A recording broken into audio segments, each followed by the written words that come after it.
Hello दोस्तों, आज के इस वीडियो में हम लोग पढ़ेंगे लघुत्तम समापवर्तक और महत्तम समापवर्तक यानी एलसीएम और एचसीएफ।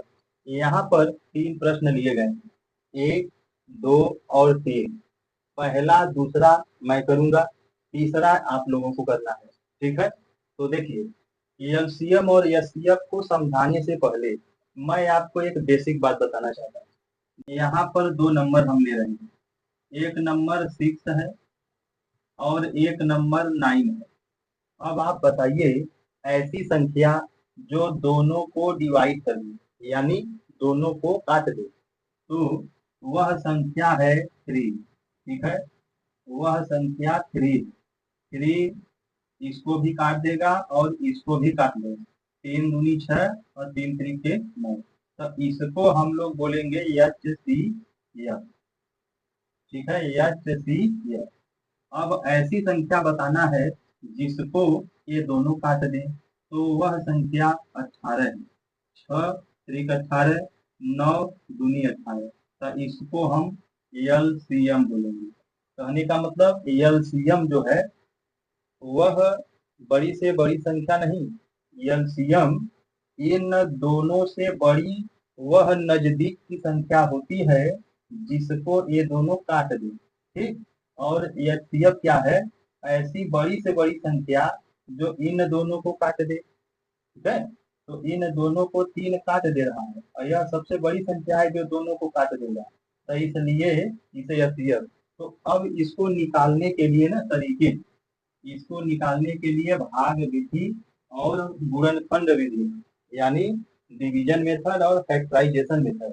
तो देखिए इनका एलसीएम और एचसीएफ निकालने से पहले आप इनका जो है गुणनखंड कर दीजिए। जैसे 15 है, 15 को ना काटिए, 3 पचे 15 और 5 इकाई 5। उसी तरह से 18 को कर दीजिए, 2 9 18, 3 3 के 9, 3 इकाई 3। ठीक, अब आप जो है ना 15 को लिखिए। 15 को हम लिख सकते हैं 3 गुणे 5 और 18 को लिख सकते हैं ये संख्या 2 गुणे 3 गुणे 3। ठीक है, ऐसे लिखने के बाद एक लाइन लिख दीजिए। अब देखिए आप पहले एचसीएफ निकालिए। एचसीएफ कैसे निकलेगा ध्यान से सुनिएगा। इन दोनों में क्या मिल रहा है? तो इन दोनों में देखिए यह 3 मिल रहा है। ठीक, तो यह 3 यहाँ पे लिख देना। और कोई मिल रहा है? नहीं मिल रहा है, तो ये हम लोगों का आंसर हो जाएगा। ठीक है, एचसीएफ। अब एलसीएम क्या है ध्यान से देखिएगा। एलसीएम में क्या होता है? जो मिला है उसको लिखना है, जो मिला है उसको लिखना है। अब जो नहीं मिले हैं उनको लिखना है। तो शुरू से शुरू करिए, 5 और नीचे कौन कौन बचे हैं? 2 बचा है, 3 बचा है।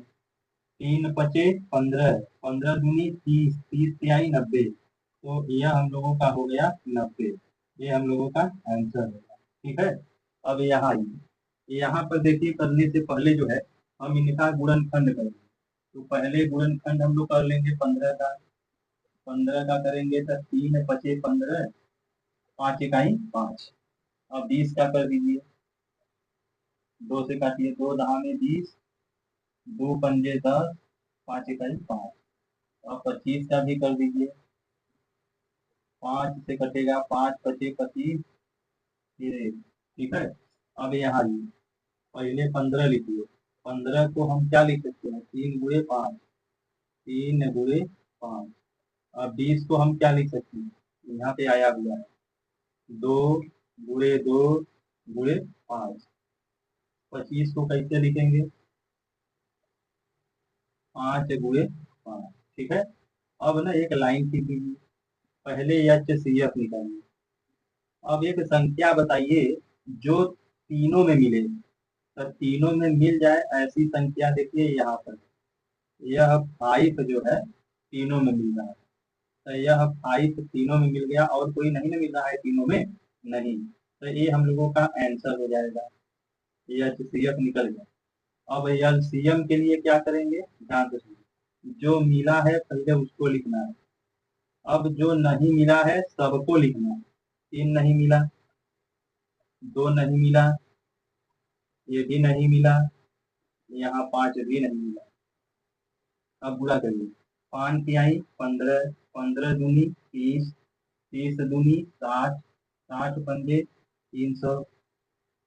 ठीक है, तो यह हम लोगों का एलसीएम है। ठीक है, अब इस प्रश्न को आप हमें करके कमेंट कीजिएगा कि आपका आंसर कितना आया।